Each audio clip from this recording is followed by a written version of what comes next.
Olá, boa tarde. Boa tarde e acompanhe agora as notícias que fizeram manchete durante a semana.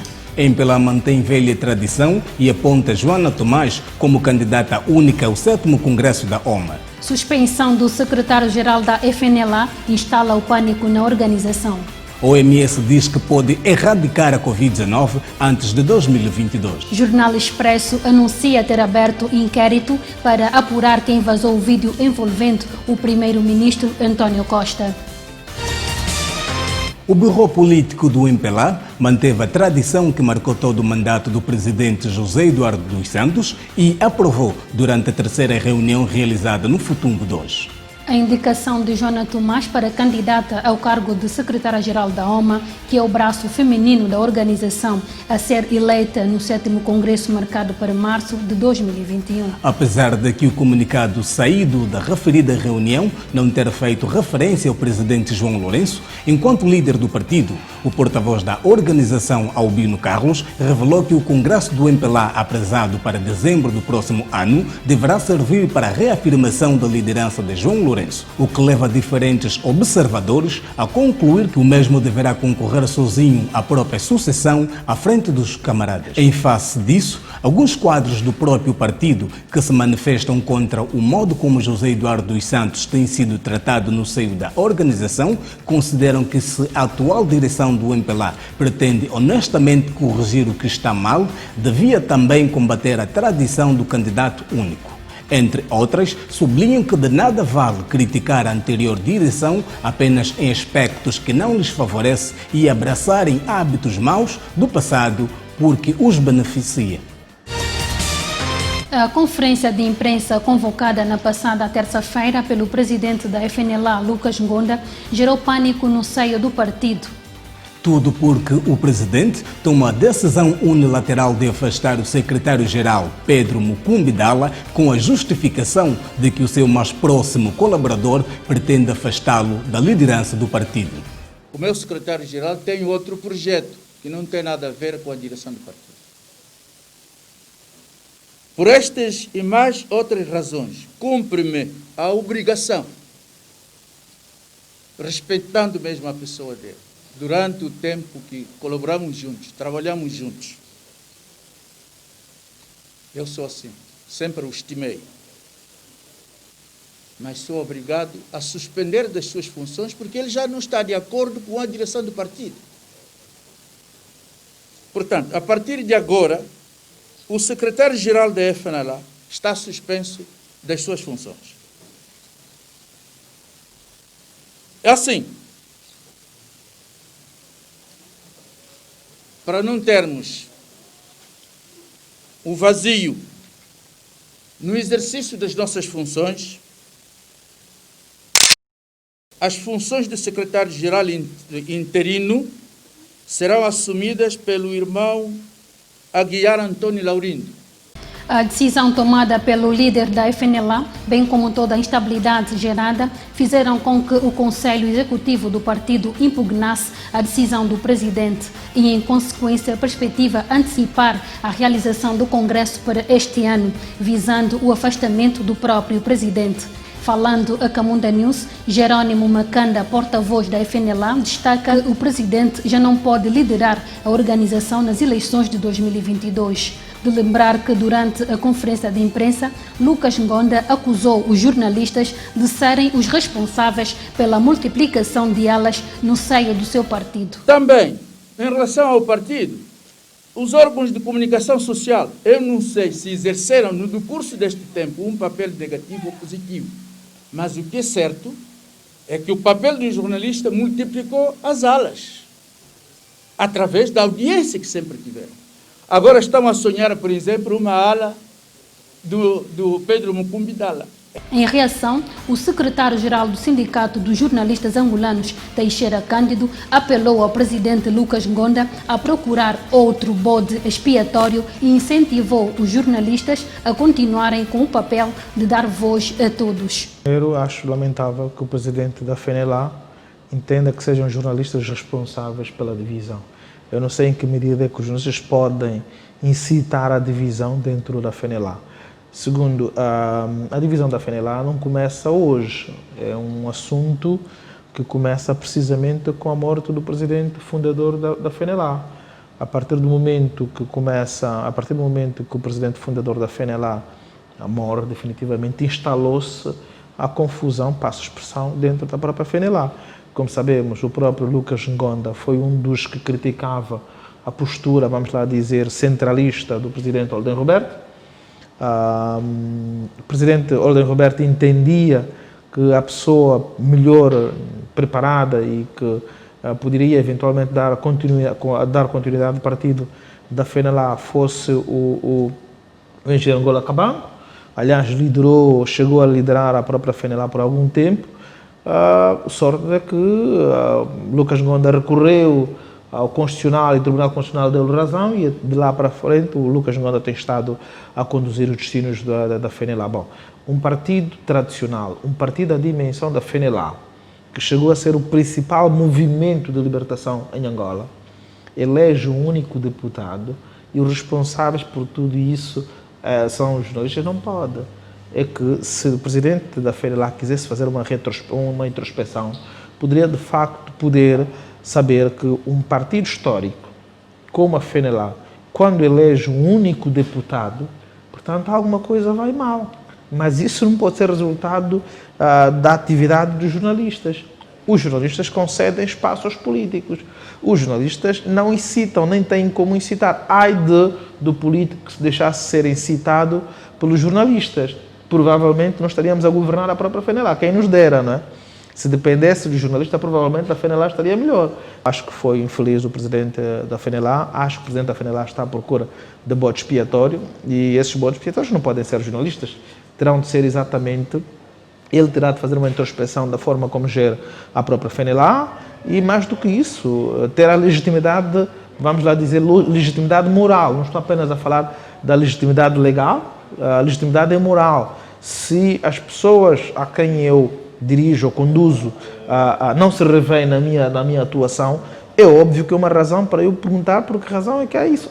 Os problemas da FENELA estão identificados, os problemas da FENELA começam exatamente com a morte do presidente da FENELA. Aliás, muito antes disso, já havia uma aparente divisão, porque o próprio Lucas Ngonda foi um dos primeiros a questionar o presidente Olden Roberto. Depois daí, os problemas continuam até hoje, não tem nada a ver com os jornalistas. Agora, os jornalistas não podem deixar de dar voz a um militante que entende que o presidente não está a conduzir bem, simplesmente porque o presidente não vai gostar. Bom, o jornalista não está para agradar a gregos e troianos. O jornalista faz jornalismo, e fazer jornalismo é dar espaço a todos, quer ele seja presidente do partido, quer ele seja militante do partido. E, mesmo que não seja militante do partido, aos comentadores, aos analistas, porque os partidos políticos não podem entender que são, vamos lá dizer, uma casta na selva. Não. Os partidos políticos atuam na sociedade e essa sociedade tem legitimidade de poder fazer uma avaliação da postura política dos partidos políticos. Até os cidadãos podem ter opinião e os jornalistas têm de ter essa possibilidade de dar opinião ou de dar espaço para que o cidadão, o militante e o próprio presidente da FENELA possam, de facto, falar, debater sobre o problema da FENELA. Portanto, o problema da FENELA nunca foi nem é de jornalistas. Falava então Teixeira Cândido, a Camunda News.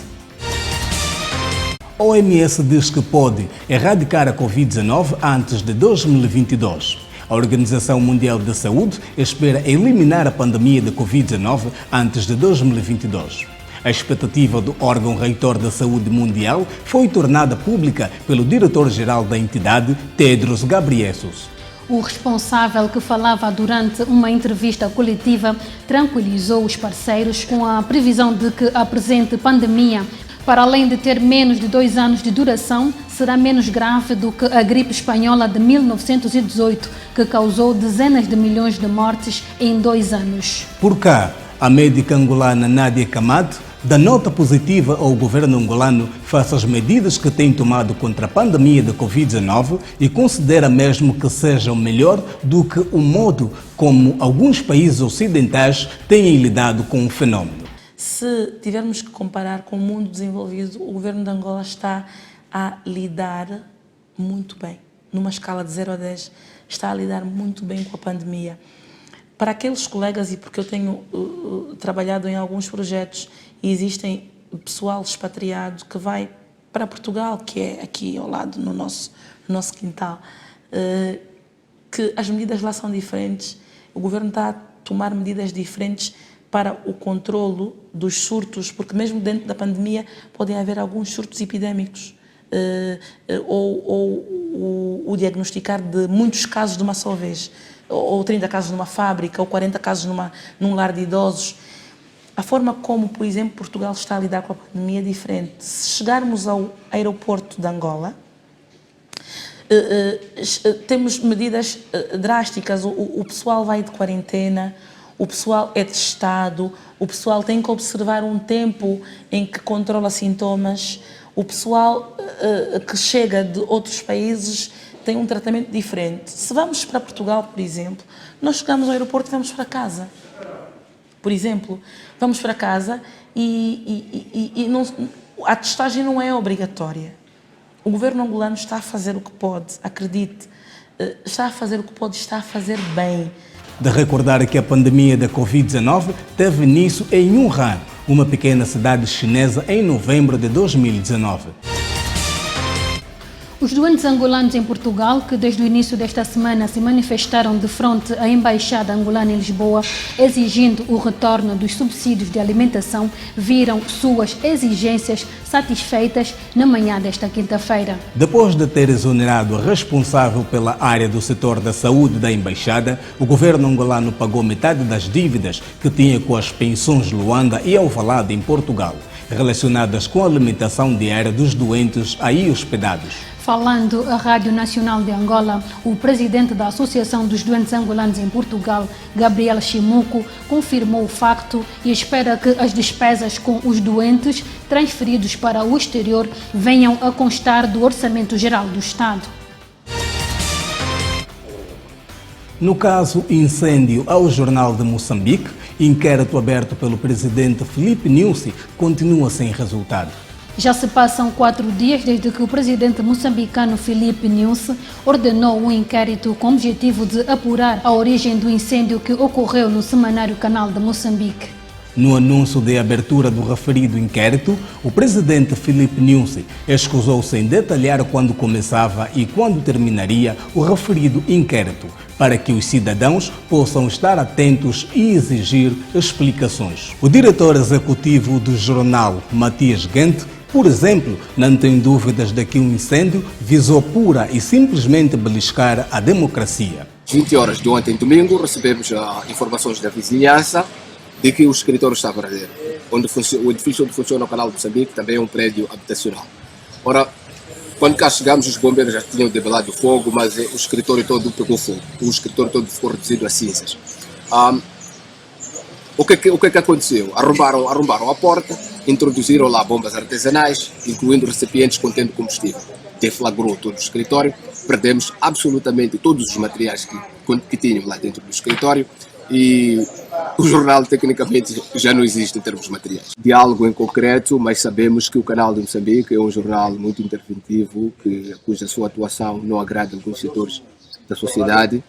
E nesta ordem de ideia, nós achamos que essas pessoas que não estão felizes com o trabalho que o Canal de Moçambique está a fazer, essas pessoas decidiram atacar.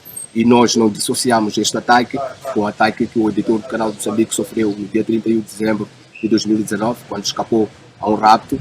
E para nós é tudo uma cadeia contínua.